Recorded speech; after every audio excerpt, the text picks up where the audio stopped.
36 ഗുണങ്ങളാണ് ഭഗവാൻ ഒരു ഭക്തൻ്റെ ലക്ഷണമായിട്ട് പറയുന്നത്.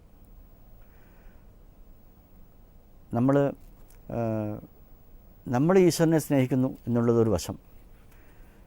ഈശ്വരന് ആരെയാണ് പ്രിയം, അതും കൂടി പ്രധാനമാണ്. നമ്മൾ അങ്ങോട്ട് മാത്രം സ്നേഹിക്കുന്നത് ഒരു ഒൺവേ പോലെയാണ്. അദ്ദേഹം ഇങ്ങോട്ടും കൂടി സ്നേഹിക്കണം. അപ്പോൾ ഭക്തിയോഗത്തിൽ ഭക്തൻ്റെ ലക്ഷണങ്ങളാണ് ഭഗവാൻ പറയുന്നത്. ഇങ്ങനെയുള്ളവരാണ് എനിക്ക് പ്രിയം എന്ന് പറഞ്ഞിട്ട് 36 ഗുണങ്ങളാണ് അതിൽ പറയുന്നത്.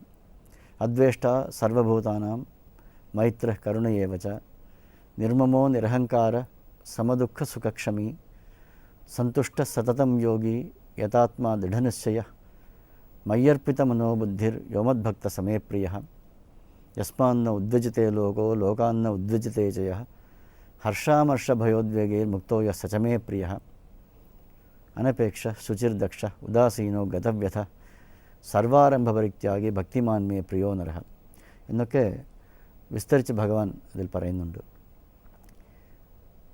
എനിക്ക് ഭഗവാനെ ഇഷ്ടം എന്നുള്ളതുപോലെ തന്നെ ഭഗവാൻ ഇഷ്ടപ്പെടുന്നത് ആരെയാണ്, എനിക്ക് അയാളെ വളരെ ഇഷ്ടമാണ് എന്ന് പറയുന്ന ഒരു ഭാഗമാണത്. ആരെയും ദ്വേഷിക്കാത്തവൻ, അദ്വേഷ്ട സർവഭൂതാനാം. സാധാരണ ജനങ്ങൾക്ക് 3 ഭാവങ്ങളാണുള്ളത്. ഒന്ന് സ്നേഹം, നമ്മൾ പ്രിയപ്പെടുന്നവരെ നമ്മൾ സ്നേഹിക്കുന്നു, നമുക്ക് ഇഷ്ടമല്ലാത്തവരെ നമ്മൾ ദ്വേഷിക്കുന്നു. പിന്നെ ഭൃത്യൻ മുതലായവരൊക്കെ നമ്മൾ ഉദാസീന ഭാവത്തിലാണ് നിൽക്കുന്നത്. പക്ഷേ ഭഗവാൻ എല്ലാവരെയും സ്നേഹിക്കണമെന്നും കൂടി ഇവിടെ പറഞ്ഞില്ല. എന്നുവെച്ചാൽ ഒരു കള്ളുകൂടി നമ്മുടെ മുമ്പിൽ വരുന്നു, അയാളെ നമ്മൾ സ്നേഹിക്കാൻ പറ്റില്ല. ഒരു മൂർഖൻ പാമ്പ് നമ്മുടെ മുമ്പിൽ വരുന്നു, അതിനെ നമ്മൾ ഓടി രക്ഷപ്പെടുക എന്നല്ലാണ്ട് അതിനെ സ്നേഹിക്കുക എന്നുള്ളത് സാധിക്കില്ല. അതുകൊണ്ടാണ് അദ്വേഷ്ട. ഈ സ്നേഹം, ദേഷ്യം, ഉദാസീനം എന്നുള്ള ഭാവങ്ങളല്ലാണ്ട് ഇവരെ ആരെയും ദ്വേഷിക്കാതെ എല്ലാവരും ഈശ്വര സ്വരൂപമാണ്, തൊലിപ്പുറത്ത് മാത്രം നോക്കാതെ ഓരോ ജീവജാലങ്ങളിലും കുടികൊള്ളുന്ന ഈശ്വര ശക്തിയെ കണ്ടുകൊണ്ട് അവരെ ദ്വേഷിക്കാതിരിക്കുക. എല്ലാവരോടും മൈത്രി ഭാവം പുലർത്തുക.